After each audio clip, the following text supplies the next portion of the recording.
Et le Seigneur travaillait avec eux, confirmant sa parole par des signes, des prodiges, des miracles. Ok. Et ils s'en allèrent prêcher partout. Ils s'en allaient prêcher partout. Ils, là, ce sont les apôtres. Le Seigneur travaillait avec eux et confirmait la parole par les miracles qu'il accompagnait. Le Seigneur travaillait avec eux et confirmait la parole par les miracles qui l'accompagnaient. Alors, on va lire le verset 19 pour voir qui était le Seigneur, qui est ce Seigneur-là. C'était au moment où tu devrais être élevé au ciel. Le Seigneur, après lui avoir parlé, fut enlevé au ciel et s'assit à la droite du Père, à la droite de Dieu. Alors, qui est le Seigneur qui était enlevé? C'est Jésus-Christ. On est d'accord? Verset 20. Donc, Jésus-Christ a été enlevé. Maintenant, qui travaille avec eux? C'est encore Jésus-Christ. Le Seigneur travaillait avec eux et confirmait la parole par les miracles qui l'accompagnaient. Et qu'est-ce qu'ils ont fait d'abord avant que le Seigneur nous confirme la parole? Ou qu'est-ce qu'ils ont fait pour le Seigneur travaille avec eux? On voit qu'ils s'en allaient prêcher partout. Alors, nous allons voir deux choses. Première chose, qui est la parole? Jésus-Christ est celui qui a été enlevé. Jésus-Christ est celui qui travaille avec eux. Jésus-Christ est la parole de Dieu. Alors, qu'est-ce que Jésus-Christ a confirmé? Jésus-Christ est confirmé. Je vais faire une nuance assez fondamentale pour qu'il n'y ait pas de confusion dans la Jésus ne confirme pas les pasteurs. Jésus ne confirme pas les apôtres. Il ne confirme pas les prophètes. Il ne confirme pas les évangélistes. Il confirme sa parole. Il se confirme lui-même. Alors, on va se demander, les gens n'ont pas le message Christ-centré que nous avons, mais dans leur communauté, on voit des miracles, des signes et consorts. Si cela est vrai, on va se demander, les gens disent, ah, pasteur, non, est-ce que c'est le pasteur ou c'est Jésus-Christ? Le mérite est attribué à qui? À Jésus-Christ, pas au pasteur. Alors, quand on voit quelque part où il y a miracle, guérison et consort, on doit savoir que tout cela a été possible au travers de l'œuvre que Christ a accomplie à la fois pour le salut de l'humanité. Avant que Jésus soit enlevé, il a fallu qu'il meure pour le péché, qu'il soit enseveli et ressuscité pour la justification. Alors c'est après sa résurrection qu'il a fait 40 jours avec cet apôtre pour leur enseigner les choses célestes. Et c'est après cela qu'il fut enlevé. Et bien qu'il soit enlevé physiquement, il est revenu sur le Saint-Esprit pour accompagner ces apôtres dans leur mission d'évangélisation, de prédication. Donc les apôtres étaient en train de faire quoi? D'annoncer la bonne nouvelle de Jésus-Christ. Son amour inconditionnel. Sa grâce extraordinaire. Combien Jésus-Christ est mort pour nous, alors que nous étions encore pécheurs, Christ est mort pour nous. Combien il a été enseveli et il a englouti la mort par sa résurrection. Donc c'est cela qu'ils annonçaient. Ils annonçaient que Jésus-Christ est Dieu et la parole de Dieu. Donc ici, Jésus ne confirme pas un pasteur, mais il se confirme lui-même. On va voir rapidement dans Acte 14, verset 1 à 3. Acte 14, verset 1 à 3. C'est un passage assez spécial qui nous éclaire davantage sur le concept de confirmation de la parole de Dieu. Nous sommes à Icône. À Icône, Paul et Barnabas entrèrent ensemble dans la synagogue des Juifs. Et ils parlaient de telle manière qu'une grande multitude de Juifs et de chrétiens. Qu'est-ce qu'ils ont dit? Ils ont annoncé la bonne nouvelle de Jésus-Christ. Nous sommes dans l'âge des apôtres.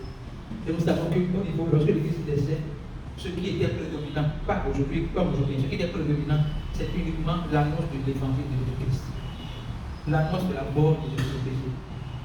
C'est ce qui est annoncé. Alors, on disait, il parlait de telle manière. Quand on dit pas de telle manière, une grande multitude.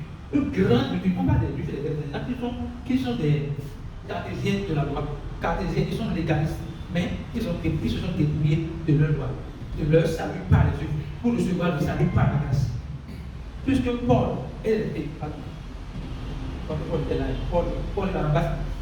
avait la révélation de Christ et il annonçait que le salut se reçoit par la grâce au moyen de la foi et non par la au moyen des œuvres de la loi. Donc, or, les Juifs et les Grecs étaient des gens qui sont très attachés à la loi et aux œuvres de la loi, qui croyaient que ce salut ne se obtenait que par l'obéissance de la loi. Mais Paul est venu leur rappeler, leur annoncer que Jésus a accompli la loi à leur place, afin qu'ils soient libérés de la malédiction de la loi et entrer dans la grâce de Dieu qui est pourvue par le Christ accompli à la croix. Verset 2. Verset 2. Les sœurs des Juifs qui ne crurent point incitèrent et écrire les esprits des païens contre les frères. C'est normal. Le seul prêchant de l'évangile du Christ, il y a des gens qui croient et ceux qui ne croient pas. Et ceux qui ne croient pas suscitent d'autres personnes à ne pas croire, comme s'ils sont sur la bonne voie. Mais nous allons prier pour eux ce soir, afin que le Seigneur puisse étendre sur eux sa miséricorde, pour que leur cœur soit suffisamment ouvert pour recevoir le salut, la grâce, au moyen de la foi. Verset 3. Maintenant, il dit, ils restèrent cependant assez longtemps à l'école, parlant avec assurance, appuyés par le Seigneur, donc par Jésus-Christ, qui rendait témoignage à la parole de sa grâce et permettait qu'il se fit par leurs mains des prodiges et des miracles. Jésus a rendu témoignage à la parole de sa grâce, pas à la parole de la loi, mais à la parole de sa grâce. On va se dire, de quel témoignage parlait-il? Est-ce qu'il parlait, il disait, quand je venais à Christ, j'ai trouvé ma femme, quand je venais à Christ, j'ai tenté de payer, j'ai acheté une voiture, j'ai acheté une maison. Est-ce que c'était le témoignage qu'il parlait? La réponse est non. Nous allons voir cela dans 1 Jean 11, 1 Jean 5, verset 11 à 13. 1 Jean 5, verset 11 à 13.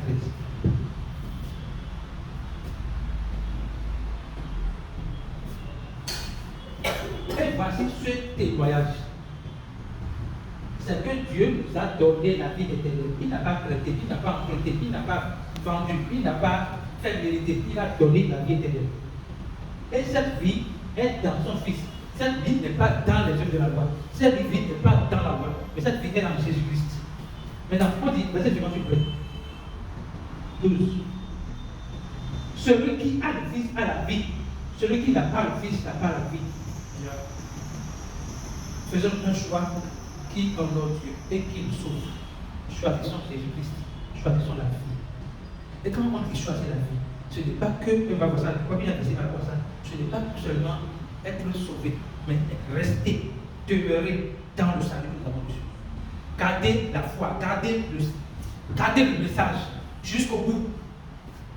Ne pas laisser les circonstances nous détourner du message, mais garder le message jusqu'au bout. Quand on dit choisir la vie, c'est un choix, pas un choix pour la vie. Un choix pour notre parcours sur la terre. Donc, ici, Paul nous exhorte à choisir la vie. Jean-Michel nous exhorte à choisir Jésus-Christ qui est la vie, afin que nous puissions avoir la vie pour l'éternité. Verset 13 pour finir. Verset 13. Je vous écris ces choses afin que vous sachiez que vous avez la vie éternelle. Vous qui croyez au nom du Fils de Dieu. Pas vous qui obéissez aux 10 commandements. Pas vous qui obéissez aux 10 113 de Moïse.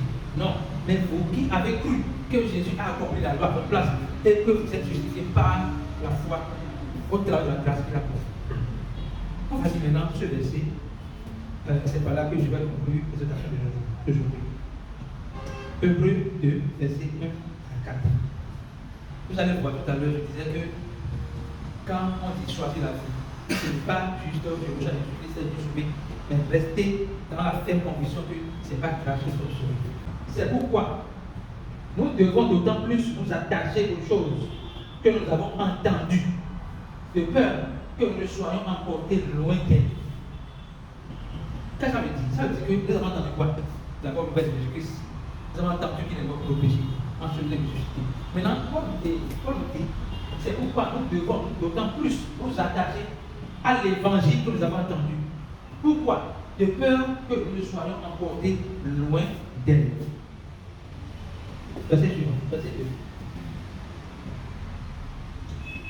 Car si la parole annoncée par les anges a eu son effet, et si toute transgression et toute désobéissance a reçu une juste contribution, oui. Ici, là, quand on parle de toute transgression qui a reçu une juste contribution, c'est toujours la mort de Jésus. Jésus est venu en justice pour tout le monde. D'abord, comment échapperons-nous en négligeant un si grand salut? C'est-à-dire, la rétribution dont on parle, c'est Jésus qui a payé le prix du péché à notre place. Et on veut savoir comment nous allons échapper en négligeant un si grand salut qui, annoncé d'abord par le Seigneur, nous a été confirmé par ceux qui l'ont entendu. Qui sont ceux qui l'ont entendu? Nous. Et nous sommes appelés à confirmer le même évangile là, à temps et à temps, partout, sans nous éloigner de l'évangile. Alléluia. Verset suivant. Maintenant, Dieu, appuyant leur témoignage. Je ne comprends pas le témoignage, ce n'est pas j'ai été béni par $1 million. C'est Jésus-Christ qui est votre Christ. Donc, Dieu appuyant le témoignage par des signes, des prodiges et divers miracles, et par les dons du Saint-Esprit distribués selon sa volonté. Alléluia. Je disais au départ, et c'est là que j'ai compris encore, Dieu ne confirme pas les pasteurs, les apôtres, les évangélistes, les prophètes, les enseignants. Il confirme sa parole. Ce qui fait que malgré l'ignorance de beaucoup de pasteurs, beaucoup d'hommes de Dieu, les gens voient dans leur côté des miracles, des choses se produisent, ce n'est pas parce qu'ils ont la capacité, non, c'est Jésus en eux qui est confirmé. C'est fondamental de comprendre ça. Ça nous évite quoi? De nous attribuer ce que Jésus a fait. De faire croire aux gens que c'est par nous que nous sommes, que c'est par nous que les gens sont sauvés. C'est par nous que les gens sont sauvés. Et aujourd'hui, il y a beaucoup de ce mensonge-là qui se répandent dans le corps de Christ, où les gens se disent, je suis ton père spirituel, c'est vrai, c'est pas pour prier que tu seras sauvé, va prier que tu vas prospérer, va prier que tu vas faire ci. Alors que c'est seulement par Jésus-Christ que nous avons tout en Christ, que nous avons tout. Par contre, nous avons tout pleinement en Christ, qui est le chef de toutes les dominations et de toutes les vies. Donc c'est pas nous avons tout pleinement dans un homme de Dieu qui aurait une puissance. Non, nous avons tout pleinement en Jésus-Christ. Que le Seigneur donne la grâce de comprendre cette vérité et de continuer à tenir ferme dans l'évangile au nom puissant de Jésus-Christ.